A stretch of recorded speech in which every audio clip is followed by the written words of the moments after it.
Mais recursos e cuidados para áreas de conservação ambiental. Um novo modelo de concessões de pagamentos está sendo estudado para as unidades de conservação florestal, com recursos dos créditos de E carbono. quem vai explicar como isso vai funcionar é a secretária da Amazônia e Serviços Ambientais do Ministério do Meio Ambiente, Marta Giannichi. Boa noite, secretária. Boa noite a todos vocês e a todos os ouvintes. Secretária, para começar, o programa Floresta Mais Carbono prevê a geração de créditos de carbono por meio da conservação e recuperação da vegetação nativa. Vamos explicar para os nossos ouvintes, o nosso público, como funciona esse processo?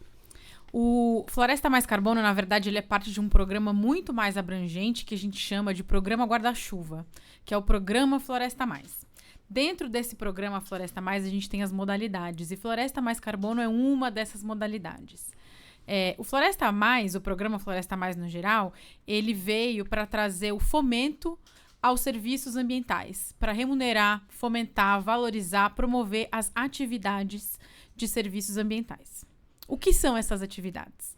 São atividades claras que são prestadas por aquelas pessoas que fazem a vigilância das florestas, o monitoramento das florestas, que previnem incêndios, que fazem aceros, que têm brigadas, sejam essas áreas privadas ou áreas mesmo da União, comunidades de conservação que são geridas pelo ICMBio, no caso. Então, o pagamento por serviço ambiental ele vem para remunerar claramente essas atividades. O carbono, ele é como se fosse uma moeda. Então, é onde a gente, através da moeda carbono, que é uma coisa que é quantificável, a gente consegue entender se aquela área está sendo conservada com sucesso ou recuperada com sucesso. Então, se antes não tinha vegetação, não tinha árvore, ao ter a vegetação, aquela vegetação vai crescendo e vai sequestrando, que a gente chama de sequestrar o carbono da atmosfera. Então, o carbono, ele nada mais é do que uma moeda, que hoje em dia ela é utilizada no mundo como todo para identificar que uma área está sendo conservada e recuperada. E o Floresta Mais Carbono, ele trouxe isso. Ele trouxe esse empurrãozinho que a gente chama para o setor privado, falou, isso é uma coisa bacana de se fazer. Podem se engajar, podem se envolver nesse mercado, porque ele tem chance de engrenar. Secretária, agora o governo quer implantar o modelo de créditos de carbono para projetos de concessão em unidade de conservação florestal. Qual a ideia principal? A ideia principal é que a gente tem uma imensidão aí de hectares que estão sob a gestão do ICMBio. Essas áreas, hoje em dia, elas têm um potencial de estoque de carbono porque elas têm muita árvore ali. Isso significa que tem carbono estocado nessas árvores. E esse carbono, ele está ali, essas árvores estão ali por algum motivo, porque aquela área foi conservada por sucesso do ICMBio. Então, por que não você dividir um pouco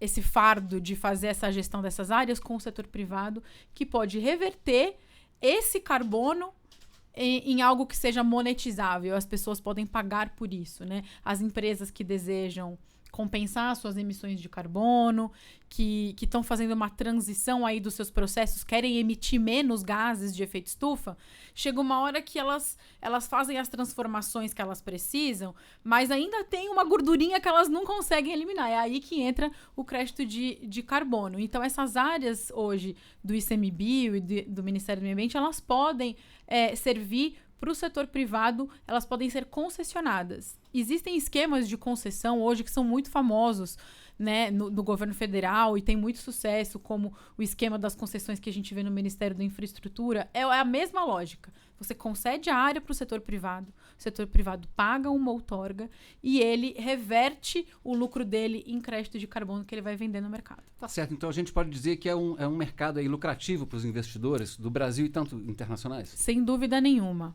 Quando a gente chegou aqui no Ministério do Meio Ambiente, e eu vim trabalhar no Ministério do Meio Ambiente a convite do ministro Joaquim Leite, a gente veio, nosso histórico profissional é dessa área de mercado de carbono florestal. E a gente veio para trazer essa transformação, para você chamar o setor privado para jogar junto e tentar promover, em conjunto com o setor privado, soluções climáticas e ambientais que sejam lucrativas para a sociedade, lucrativas para as empresas e lucrativas para o meio ambiente. Secretária, qual é o papel do Banco Nacional de Desenvolvimento Econômico e Social, o BNDES, na definição desse modelo de concessão? O BNDES, ele tem um papel crucial na implementação da política pública. A gente sempre fala que a gente cria a política pública e o BNDES, como braço de implementação, ele vai lá e viabiliza.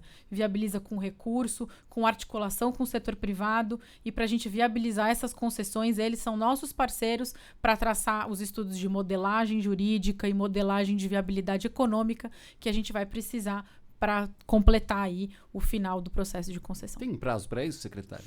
A gente tem. O plano de trabalho que a gente assinou agora, né, do acordo de cooperação, durante esse ano a gente vai fazer esses estudos de viabilidade jurídica e econômica, e até o final do ano a gente pretende já estar com o edital lançando aí para as concessões, se tudo der certo. E quais seriam as próximas etapas? O governo tem estimativa de quantas áreas de conservação poderiam ser concedidas aí por esse modelo? Olha, a gente tem uma estimativa de que grande parte das áreas do ICMBio hoje poderiam ser elegíveis, mas para esse estudo, como a gente vai começar pequeno para ser conservador, esse estudo abarca 5 unidades de conservação, 5 áreas, né, que a gente chama para começar o estudo de viabilidade. O que a gente quer é investir em algo que tenha garantia de sucesso e que respeite com rigor todo o rito administrativo, para que a gente tenha uma primeira concessão com muito sucesso e que seja só o cartão de visita para as outras. Secretária, como é que esse modelo pode trazer benefícios para as populações tradicionais que vivem, por exemplo, na Amazônia? Inúmeros benefícios, né? Essas concessões, quando você viabiliza, quando você faz parcerias com o setor privado, eles promovem melhorias locais. É garantia de que esses benefícios dos lucros e das vendas dos créditos de carbono podem ser compartilhados com as comunidades que ali vivem e trazendo uma remuneração, uma alternativa de renda e uma recompensação mesmo pelo todo o trabalho de vigilância e monitoramento que essas comunidades fazem para aquela floresta estar ali de pé. E esse é um modelo que poderá ser usado em outros biomas do país? Sem dúvida alguma. A gente tem unidades de conservação em todos os biomas e isso, óbvio, tendo sucesso, a gente pode ampliar para o Brasil inteiro. Agora, secretária, quais são hoje as principais necessidades aí para as unidades de conservação lá na Amazônia? Olha, as principais necessidades é você trazer alguma viabilidade onde você tem na verdade, trazer o potencial vocacional dessas unidades de conservação. Existem unidades de conservação que têm uma vocação para turismo, porque são áreas que são lindas e que têm potencial de visitação, que têm infraestrutura para receber. Tem outras que já estão localizadas em lugares mais remotos, onde estradas não chegam, onde você tem outros vetores ali que influenciam, né, na vocação dessa unidade de conservação. Você tem unidades de conservação com grande presença de populações extrativistas. É explorar o potencial e ver o que pode ser colocado ali para aquela unidade. Secretário, o governo vem trabalhando para criar os chamados empregos verdes, voltados para a preservação ambiental. Podemos citar aí exemplos de empregos que poderão surgir com esse tipo de concessão? Sim, certamente. A gente pode aí ter o agente florestal. O agente florestal é aquela pessoa que faz toda a vigilância, que faz todo o monitoramento da floresta para certificar que não vai pegar fogo, que não vai ter invasão. Isso é uma aposta que a gente tem e que certamente essas concessões vão viabilizar essa nova profissão. Agora, secretária, com essas ações que o governo vem adotando aí no setor ambiental, o Brasil reafirma um compromisso aí de desenvolvimento sustentável, principalmente numa região como a Amazônia? Sim, de fato. O que eu acho que a gente tem feito no Ministério do Meio Ambiente é alavancar a parceria com o setor privado. E eu estou insistindo, de fato, em falar isso em todas as minhas respostas, porque isso é muito importante. A Amazônia, ela tem 25 milhões de pessoas habitando. Então, a Amazônia é uma imensidão de árvores, mas é uma imensidão de pessoas que precisam de emprego, pessoas que precisam de renda, e é só você trazendo o desenvolvimento econômico sustentável para essa região que essas pessoas vão, de fato, valorizar a floresta em pé. Secretária, em conferências e encontros internacionais, nós vemos sempre as autoridades brasileiras se dedicando a esclarecer que os níveis de preservação das florestas nativas do Brasil são bastante altos, não prejudicados pela atividade agropecuária. A senhora acredita que programas como a Floresta Mais ajudam a melhorar ainda mais essa comunicação? Sem dúvida. A gente sempre fala, né? Assim, o Brasil tem 2/3 da sua área como vegetação nativa preservada. E além disso, a gente quer trazer a visão do ativo florestal do Brasil. As pessoas olham muito para o nosso passivo. A área desmatada, isso é o passivo. Mas e o nosso ativo? A Amazônia tem 84% da sua área preservada. Vamos olhar para esse ativo? Vamos olhar para esse estoque de carbono que a gente tem e como que a gente monetiza isso para valorizar a floresta? Tá certo. Conversamos então com a secretária da Amazônia e Serviços Ambientais do Ministério do Meio Ambiente, Marta Giannichi. Secretária, obrigado pela entrevista à Voz do Brasil. Eu que agradeço ao convite e uma boa noite a todos os ouvintes.